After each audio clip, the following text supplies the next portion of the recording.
All right, everyone. Let me turn on my light and see if that helps out a little bit. All right.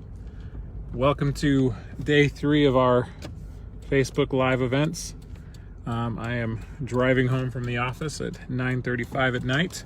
I am letting my wife off the hook tonight because she doesn't love doing these, and that's okay. I wanted to talk about a little bit more about DBT as I drive home, so kind of expand on it and kind of talk about how we've made this part of Roots Counseling and how we've made this part of our belief system in our personal lives. So dialectical behavior therapy has seven philosophies or assumptions, they call them, and the statement is these are not provable facts, but these are beliefs we choose to live by. And the very first one sets the tone for everything. And this is probably where I started believing and really buying into DBT, was because of this core assumption. The assumption is really simple. Assumption number 1 is everyone at any given moment, at any given time, is doing the best they can with the skills that they have. So let me kind of expound on that. So, and I've used this analogy a lot in therapy.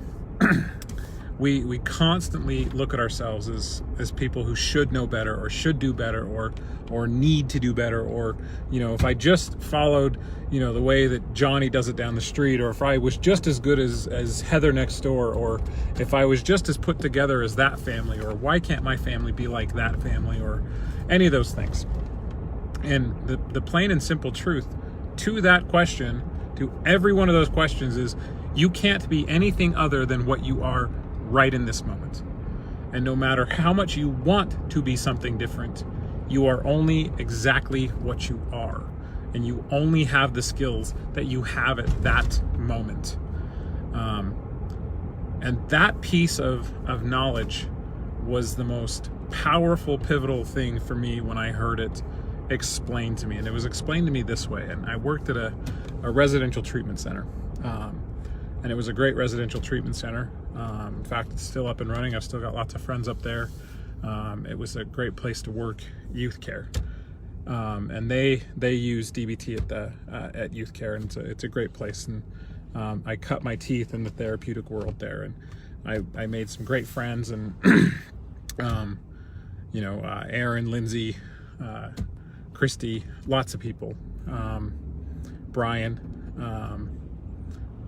lots of great people who I worked with and I had the pleasure of getting to know.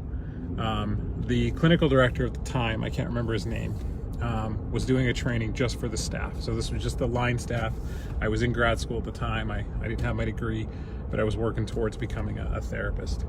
And we had 4 houses at youth care. There's 3 houses in the main facility, and at the time there was a separate step-down house where kids would go when they were going to be there for a long time, or they had improved on their skills and they wanted to practice more independence, or had earned more freedom. And that's the house that I worked at, was the step-down house. It was called Pine Ridge Academy, and it was a great place. And while at Pine Ridge, we had, at the time, 16 kids there, and the other houses at youth care were also full. And we did a training for the staff, and every staff house had a really long table. And at the top of these tables was written a little tent sign that said working. And at the bottom of these long work table was this tent sign that said not working. And there was a bag with every kid's name in our house. And we were asked by my clinical director at youth care to rate where we thought every kid was in accordance to them working their program, working treatment, working therapy goals, doing all these things. And we took this serious. We sat down, and the staff at Pine Ridge and the staff at all the other houses sat together and really hashed out what we thought about the kids at all these places. And we ranked, and I'm not using any of their real names, but Johnny, Jimmy, Julie, Jane, we put them all up and down the table, and some at the halfway point, and a couple at the top who we thought were the star students. And we put, the kids at the bottom who we really struggled with, and who we felt weren't showing up the best, and, needed to be, stepping up and following the rules better, and that kind of stuff. And it was an honest, good, 30, 40-minute discussion, I think. And we never just quickly judged. Everyone presented an idea about the kids. And we sat down after this 30 or 40-minute discussion, after we had judged where all these kids were. We sat down and we turned it over to our clinical director. And he walked around to all the tables, and he took a couple minutes and looked at them and assessed where we had put kids. And he knew all the kids because he had worked with them all. And he looked at us and said, I appreciate the work you guys did. I see that it was a good, honest discussion. You guys were trying really hard to decide this, and you're all wrong. And he took everyone's kid's name and he moved them from the end of the table and moved everyone up to the top of the table, moved everyone to the working end. And he said, here's why you're wrong. Because no matter what these kids are doing, they are using the exact skills that they have at that moment. And that is the only skills they have. And no matter how hard we want them to be better, no matter how hard we push them to be better, they will not have any more skills than they have. And that was such a moving lesson for me. It changed the entire way that I looked at the kids I was working with. In fact, there was one of the kids there that I was really struggling with, and he had these behaviors that it really got under my skin. And I always thought they were just this choice. And maybe they were.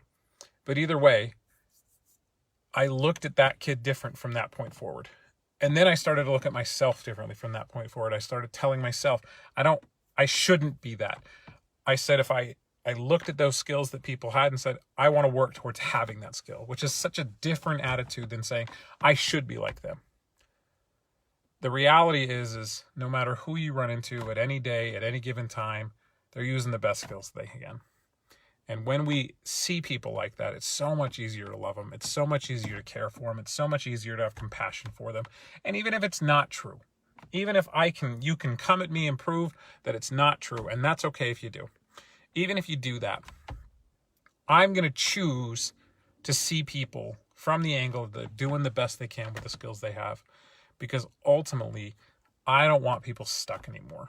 I want them feeling hope. I want them feeling like they can get better. And we'll talk about the other assumptions, the other 7 philosophies or other 6 philosophies of DBT in the next few days. This is how we see every client who comes through the door at Roots. We don't look at anyone as they should be doing this or they should be doing that. We offer an opportunity for them to accept that they are where they are, that we accept where they are, and that we want them to be better too, and we can help them get better by adding skills to their life, adding value to their life.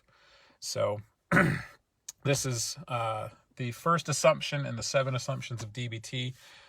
First philosophy is like I like to refer to it, and that's one of the first values of our business model. When we look at our core values that make up who Roots Counseling is, this is one of we said we will live and believe the philosophies of DBT, which is that everyone's doing the best they can. So thank you, Facebook land, and we will see you guys tomorrow. Have a great night.